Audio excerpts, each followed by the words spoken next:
Hello दोस्तों, तो कैसे हो आप सब। आज हम पढ़ने वाले हैं क्लास फिफ्थ की एनसीईआरटी से फ्लाइंग टुगेदर। ठीक है, तो शुरू करते हैं इसको। सबसे पहले इसका ठोट पढ़ते हैं। What are some of the things your parents and teachers tell you to do on time. काहे कि वो कौन सी चीज़ होती हैं जो तुम्हारे पेरेंट्स और तुम्हारे टीचर्स तुम्हें करने के लिए बोलते हैं सही समय पे। मतलब समय का सही उपयोग करते हुए कोई काम करने के लिए आपके पेरेंट्स या टीचर्स बोलते हैं। Get up in the morning, do the homework, pack your school bag. तो कौन कौन से काम है। Get up in the morning मतलब सुबह जल्दी उठना, अपना होमवर्क समय पे करना, और पैक योर स्कूल बैग, और अपना जो स्कूल बैग है वो समय पे अपना उसे पैक करना। ठीक है, तो इस स्टोरी को बिगिन करते हैं। What happen when you didn't do as they asked you to do. का कि क्या होगा अगर तुम वो ना करो जो तुम्हें वो करने के लिए कह रहे हैं। ठीक है, तो इसी क्वेश्चन के बेस पे ये स्टोरी बनाई हुई है। ठीक है, तो शुरू करते हैं इसको। Deep in a forest stood a very tall tree, it's leafy branches spread out like strong arms. एक बहुत घने जंगल के अंदर एक बहुत लंबा सा पेड़ था। ठीक है, और उसकी जो ब्रांचेस थी, ब्रांचेस मतलब जो लताएं होती हैं, जैसे मोटी मोटी जो लताएं देखी होंगी आप लोग को, मैं दिखा देता हूँ आपको। एक मिनट, ये जो दिख रही है इसने पकड़ रखी है इस आदमी ने, इस शिकारी ने, इसे ही बोलते हैं ब्रांचेस। ठीक है, हाँ, तो जो पेड़ के ऊपर ना, उस पेड़ के ऊपर लीफी ब्रांचेस थी, मतलब जो लताएं थी उसके ऊपर ना लीव्स भी थे। ठीक है, वो पूरे में फैले हुए थे और वो ऐसी लग रही जैसे बहुत मजबूत आर्म्स है, बहुत मजबूत हाथ हैं उसके। ठीक है, this tree was the home of a flock of wild geese, they felt safe there. One of the geese was a wise old bird. बोला इस पेड़, ये जो पेड़ था वो काफ़ी सारे जंगली जो गीज थे, गीज एक पक्षी का नाम है, उसको कहा है। तो काफ़ी सारे गीज का झुंड था यहाँ पे, मतलब बहुत सारे गीज का होम था यहाँ पे। दे फेल्ट सेफ देयर, और यहाँ पर ना बहुत अपने आप को सेफ मानते थे कि हम यहाँ सुरक्षित हैं। One of the geese was a wise old bird, और उनमें से एक जो गीज था, एक जो बर्ड थी गीज, वो काफ़ी समझदार थी और बूढ़ी भी थी। ठीक है, he noticed a small creeper at the foot of the tree, he spoke to the other birds about it.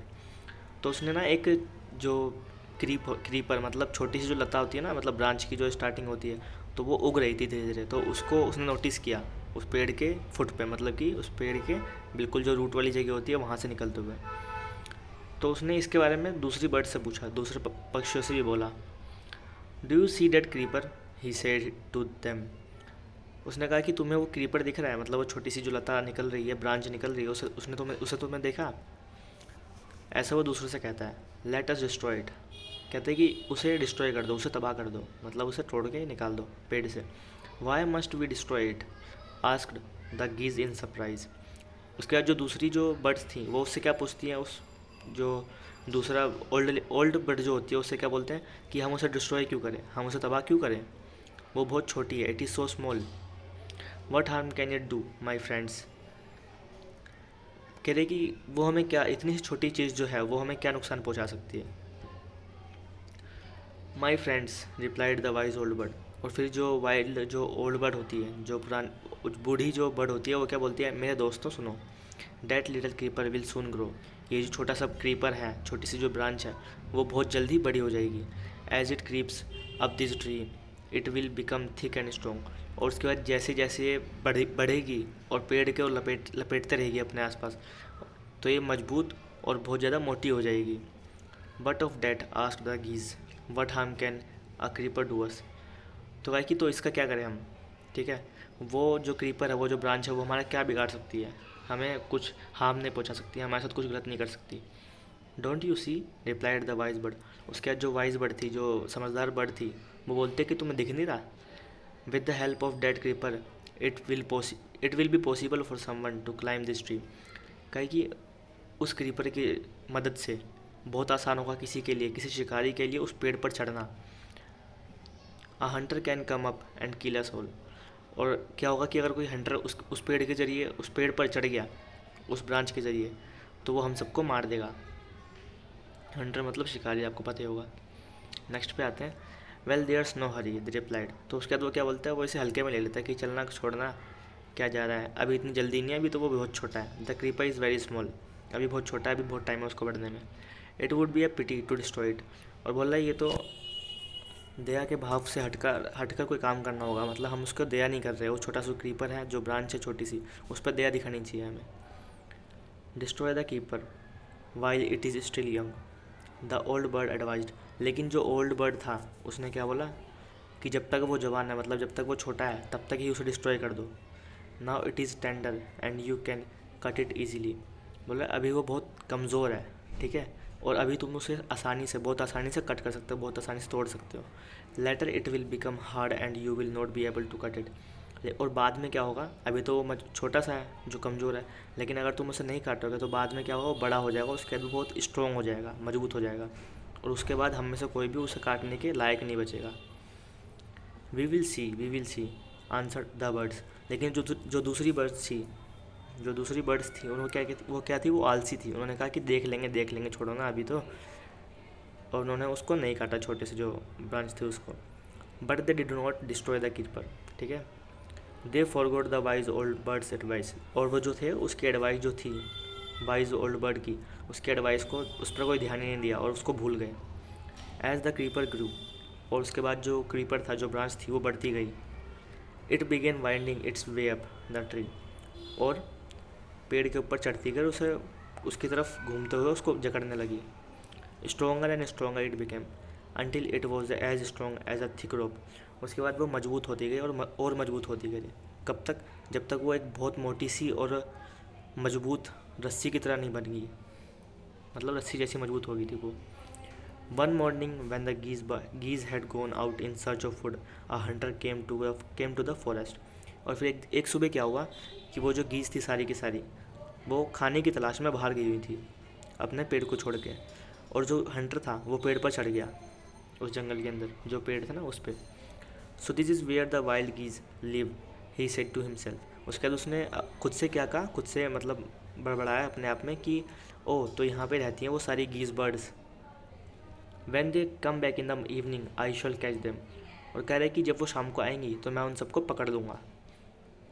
The Hunter climbed up the tree with the help of the creeper. और जैसे कि उस wild ओट bird ने क्या बोला था कि इस क्रीपर के ज़रिए कोई भी हमें ऊपर, कोई भी पेड़ पर चढ़ सकता है और हमें मार सकता है। और वही इस हंटर ने क्या किया, जो क्रीपर था उसके ज़रिए, उसकी हेल्प से आसानी से पेड़ पर चढ़ गया, जो कि बहुत लंबा था, फिर भी आसानी से चढ़ गया उसके ऊपर। He go to the top and spread his net there. और उसके बाद उसने क्या किया, वो उस ऊंचाई पे चढ़ के जहाँ वो बर्ड्स रहती थी, वहाँ पर उसने अपना नेट, मतलब जाल फैला दिया सारा का सारा। Then he climb down and went away. उसके बाद वो फटाफट से नीचे उतरा और वहाँ से भाग गया, कहीं और चला गया। In the evening the geese return home. और फिर शाम को जब गीज वापस आए, they did not notice the net. उन्होंने उस जाल को नहीं देखा, उन्होंने नोटिस ही नहीं किया उस जाल को जो वो हंटर बिछा के गया था। As they flew into the tree they were trapped. और उसके बाद जैसे ही वो पेड़ के पास गए तो वो सारे के सारे उस जाले के अंदर फंस गए। They struggled hard to get out. और फिर उन्होंने बहुत मेहनत की उसे बाहर निकलने के लिए, उस जाल से बाहर निकलने के लिए, बट कुड नॉट। लेकिन वो बाहर नहीं निकल पाए। Help help cried the geese. और वो बचाओ बचाओ चिल्लाने लगे ऐसे करके सारी जो गीज थी वो। We are caught in the hunter's net oh what shall we do. तो उन लोगों ने बोला कि हम हंटर के नेट में फंस गए हैं, हंटर के जाल में फंस गए हैं।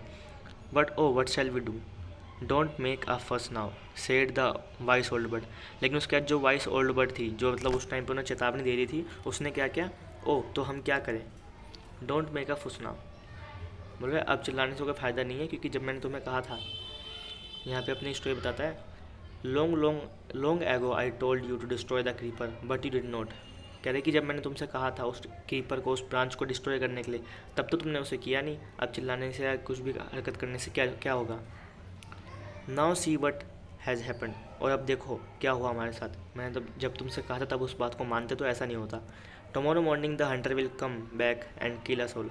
और फिर कल सुबह जब हंटर आएगा तो वो हम सबको मार देगा और अपने साथ ले जाएगा। We were foolish wept the birds. उसके बाद जो बर्ड्स थी वो रोते हुए कहते हैं कि हम जो है हम मूर्ख थे। We are very sorry we did not listen to you, और हम आपसे माफ़ी मांगते कि हमने आपकी बात नहीं मानी। Please tell us what to do, अब हमें बताइए कि हम क्या करें। देन लिसन केयरफुली, उसके बाद जो वॉइस वर्ड थी वो क्या बोलती है, अब मेरी बात तुम ध्यान से सुनो बिल्कुल। When the hunter comes you must all pretend to be dead, जब वो हंटर आएगा तब तुम सारे के सारे ऐसे एक्ट करना है, ऐसे एक्टिंग करना है जैसे कि तुम मर गए हो। जस्ट लाई स्टिल, बिल्कुल सावधानी से आराम से लेट जाओ, हिलना डुलना मत बिल्कुल भी। The Hunter will not want dead birds, क्योंकि जो हंटर है, जो शिकारी है, वो नहीं चाहेगा कि उसे मरी हुई बर्ड्स मिले। He will throw us to the ground, और फिर वो हमें ज़मीन पर फेंक देगा।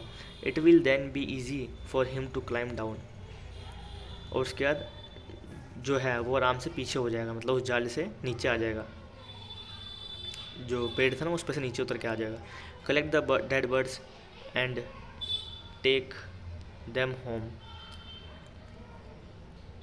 When the last of us has been thrown down, और उसके बाद वो हमें क्या करेगा, उस जाल में से निकाल के नीचे आ जाएगा, ठीक है।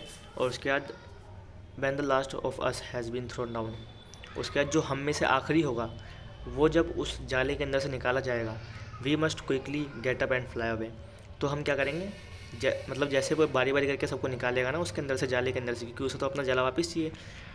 तो उस जाले में से जब भी कोई आखिरी जो पक्षी होगा वो निकल जाएगा, उसके बाद वैसे ही हम सारे के सारे फटाफट से उठ के भाग लेंगे वहाँ से। In the morning the hunter came to the tree and climbed up, he looked at the geese in the net, और उसके बाद सुबह जब सुबह हुई तो वो हंटर वहाँ पे आया और उसने देखा पेड़ पर चढ़ के कि जो गीज़ है वो नेट के अंदर फंस गई हैं, उसके जाल के अंदर फंस गई हैं। दे आर ऑल डेड, लेकिन वो सारी की सारी मरी हुई थी। ही मटर्ड टू हिमसेल्फ, उसके बाद उसने अपने आप में बड़बड़ाया, मटर्ड मतलब बड़बड़ाना। He threw them out of the net one by one, उसके बाद उसने एक एक करके उस जाल से सबको बाहर निकाल दिया। The birds lay still until the last one had been thrown down, और लेकिन जो बर्ड्स थी वो सारी की जितनी बर्ड्स उसने बाहर फेंकी वो सारी की सारी हिल डुली नहीं, बिल्कुल भी अपनी जगह पर लेटी रहीं, जब तक कि वो जो आखिरी वाली थी, जो आखिरी पक्षी थी, वो वहाँ से उसके जाल से नहीं निकली। Then all at once they got up, उसके बाद जैसे ही आखिरी जो पक्षी था वो बाहर निकला, उसने आखिरी पक्षी को फेंका अपने नेट से निकाल के, वैसे ही सबकी सब फटाफट से खड़ी हुई और अपने जो विंग्स थे उनको फड़फड़ा कर उड़ गई तेज़ी से हवा के अंदर। The Hunter was taken by surprise, उसके बाद जो हंटर था वो बहुत आश्चर्यचकित हो गया कि ये क्या हुआ, वो हैरान हो गया कि ये सब चीज़ें क्या होगी। From the top of the tree he watched all the geese of fly away, उसके बाद वो पेड़ के ऊपर से देख रहा था कि सारी की सारी जो गीज थी वो सारी की सारी उड़ गई, ठीक है। तो ये थी बच्चों स्टोरी, इसके जो राइटर थे वो थे शिव कुमार, वैसे बड़ी इंटरेस्टिंग स्टोरी थी। तो इसके न्यू वर्ड्स पढ़ लेते हैं। गीज प्लूरल फॉर गूज, तो गीज का मतलब होता है गूज, जो पक्षी है उसकी बहुत सारे जो, जब हम देखते हैं कि बहुत सारे पक्षी वहाँ पे हैं गूज वाले, तो हम उसे गीज कहते हैं। जैसे तूत होता है, तूत को हम तीत कहते हैं, एक तूत को तूत और बहुत सारे तूत को तीत बोलते हैं, ठीक है। और क्रीपर मतलब जो plant that need support to grow usually along a wall और ट्री, एक ऐसी ब्रांच या एक ऐसी पौधा जिसे कोई सहारा चाहिए होता है उगने के लिए, जैसे मनी प्लांट होता है। Winding go in circular spiral कर्स, मतलब घुमावदार तरीके से किसी चीज़ का जाना उसे कहते हैं।